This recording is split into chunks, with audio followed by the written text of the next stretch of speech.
Um, the Ebola epidemic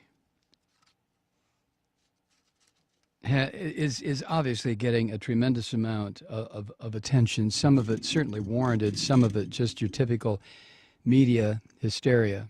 I don't know any longer which is which. I really don't. I'm totally lost my ability to separate media hysteria from facts that, if fully understood, would make all of us very, very upset and nervous. It's impossible for me to tell anymore. But I was listening to the radio today and heard the news that Facebook founder Mark Zuckerberg and his wife Priscilla Chan announced that they are donating $25 million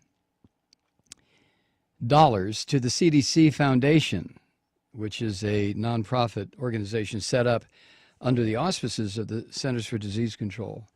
And they accept donations from wealthy people to work, especially since this stinking legislative branch of this dying country no longer takes responsibility for these sort of things. Again, remember, we don't even have a Surgeon General, thanks to the filth that is the legislative branch of the U.S. government.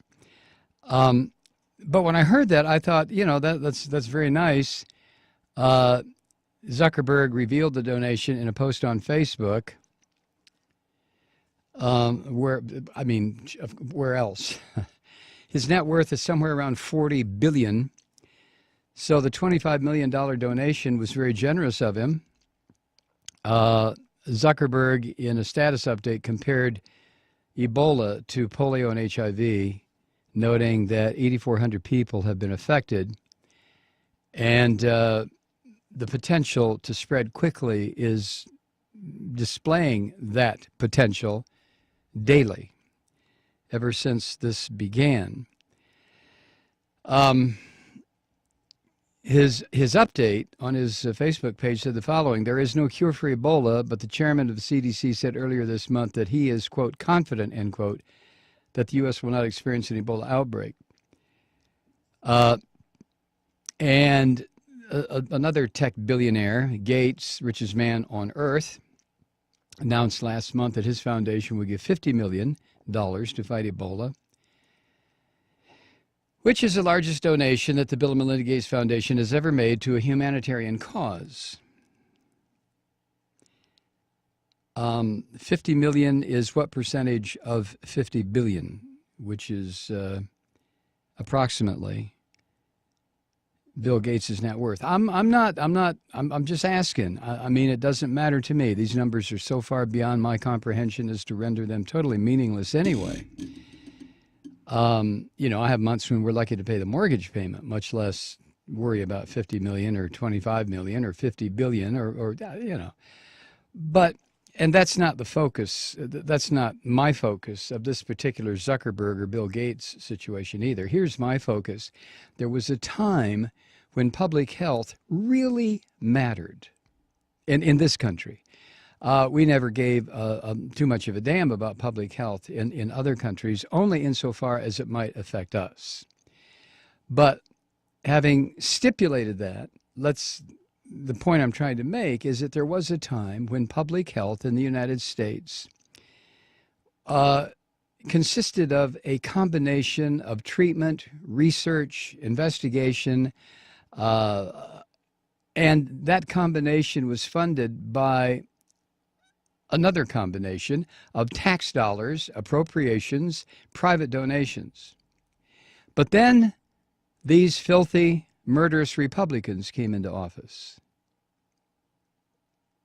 And now, not only have they stripped the National Institutes of Health of so much of their research funding over the past 10, 12 years, they have stripped so much that the head of NIH came out the other day and said, had that removal of funding not occurred, we would probably have a vaccine, not a cure, but a vaccine for Ebola at this point. But woulda, shoulda, coulda, anybody can make that kind of a statement, right? So whether or not that would be true, we have no way of knowing. But we do know this, that the filthy, murderous Republicans have taken money out of the public sector, money that is desperately needed for research and development, especially where it concerns public health, public infrastructure. The Republicans are hell-bent on reducing this country to a pile of rubble, I guess. I don't know what their objective is. Obama right now is struggling with this insane military action in the Middle East on his own. You know, he met with 20 of our partners and got a real surprise from Turkey today, but we'll get to that maybe later tonight. But the legislative branch of government has totally abandoned the effort.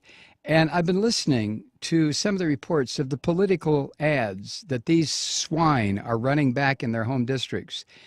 And it's just, I can't believe that this is where I live, in a country where the swine are putting together these political ads to influence the people who don't have a clue about how government works or who's running it or who these elected bastards really work for. But it is sickening, and it honestly is pushing me to the point where, you know, I don't know if I can continue to talk about these issues. I mean, it's that frustrating and rage producing for me. Now, how bad is it with Ebola? Well, let me tell you how bad. A scientist, her name is Erica Ullman Sapphire, a scientist at the Scripps Research Institute in La Jolla, California. You're familiar with Scripps Institute, I'm sure. She's leading an international effort to find a cure for Ebola. A cure, not a vaccine, a cure. NIH said we would have had a vaccine by now. This female scientist, I don't know why I'm saying female, except I've got her name, Erica Sapphire, she wants to find a cure. And you know what she's doing to buy equipment to speed her work? She is doing the same thing we did to try to buy some equipment for this honky-tonk little studio of ours. She's gone to crowdfunding. She's gone to crowdfunding to try to raise money to find a cure for Ebola. Now, this is not some, garage would-be scientist. She is a professor in the Department of Immunology and Microbial Science at the La Jolla-based Scripps Research Institute. She's very credentialed, very educated, very much into this fight, and she has to go to goddamn crowdfunding. Can you believe that this is where we live now? This is the United States now. Crowdfunding. Not a government grant, not a grant from private enterprise, crowdfunding. Crowdfunding. And one of the reasons, this is what she said. We all want a cure for Ebola, but the free market is not going to support it because it begins by infecting people who are very poor. That's the United States today. The pharmaceutical companies, the bastards that run our government, they don't care. That's right, absolutely. They're just a bunch of poor Africans someplace, God knows where, in these, what are the names of the countries? Guinea? What the hell kind of a name of a country is that, right? We all want a cure, but the free market, that is capitalism, is not going to support it because Ebola begins by infecting people who are very poor. That's where you and I live, right in the heart of that.